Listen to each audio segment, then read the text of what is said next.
ఓం నమ శివాయ. ఓం నమో నారాయణాయ.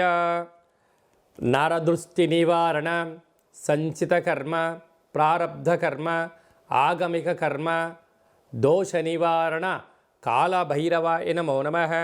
హరి ఓం. ఓం కాళకాళాయ విద్మహే కాళాతీతాయ ధీమహి తన్నో శ్రీ నరదృష్టి నివారణ కాళభైరవాయ నమో నమః. హరి ఓం. మా ఛానల్కి స్వాగతం. చూస్తున్న వీక్షకులకు, ప్రేక్షకులకు, ప్రియ కాళభైరవ భగవద్బంధులకి స్వాగతం పలుకుతూ మమ్మల్ని ఎంతగానో ఆదరిస్తూ ఉండబడినటువంటి ప్రియ సోదర సోదరీమణుల అందరిపైనను కాళభైరవ స్వామి యొక్క జయంతి ఆశీస్సులు ఉండాలని కోరుకుందాం. ఈ వీడియో చూడాలి అనుకుంటున్న అయితే మీకు కాళభైరవ స్వామికి ఆజ్ఞ ఉంది అని చెప్పి గమనించగలగాలి.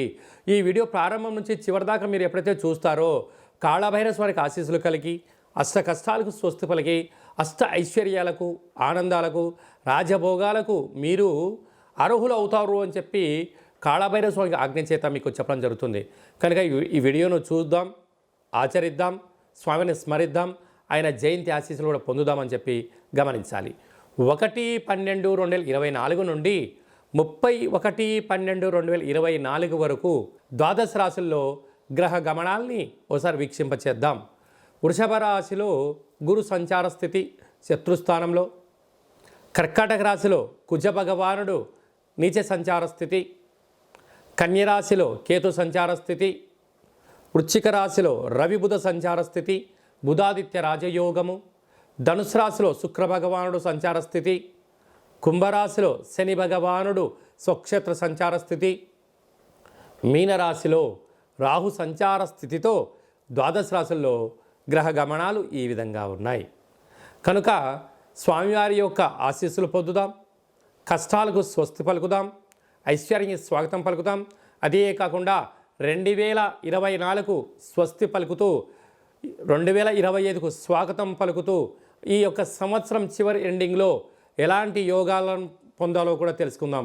ప్రధానంగా మనకు ఈ సంవత్సరము 2024 కనుక 8 సంఖ్య, అందులో 31 4 సంఖ్య, మంగళవారం పూట అమావాస్యతో వచ్చింది. కనుక ఇలాంటి అమావాస్య తిథుల ఎందున అంటే మనకు సంపూర్ణమైన సంవత్సరం చివరి ఎండింగ్లో ఎలాంటి విధి విధానాలు పాటించాలి, ఏవి చేయొచ్చు, ఏవి చేయకూడదు.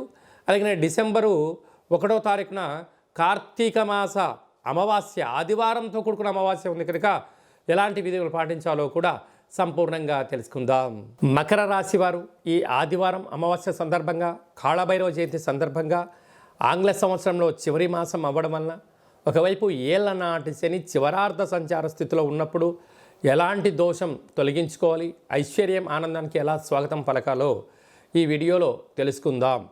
మకర రాశిలో ఏ నక్షత్రాలు వస్తాయిగా ఉత్తరాషాఢ నక్షత్రంలోని 2, 3, 4 పాదాలు, శ్రవణ నక్షత్రంలోని 4 పాదాలు, ధనిష్టా నక్షత్రంలోని 1, 2 పాదం కలిపితే మకర రాశి అవడం జరుగుతుంది.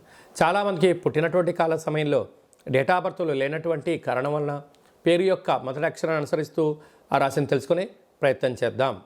బో, జా, జీ, జూ, జే, జో, ఘా, గా, గి అక్షరాల వారందరూ కూడా మకర రాశి జాతకులే. మకర రాశి యొక్క అధిపతి శని భగవానుడు.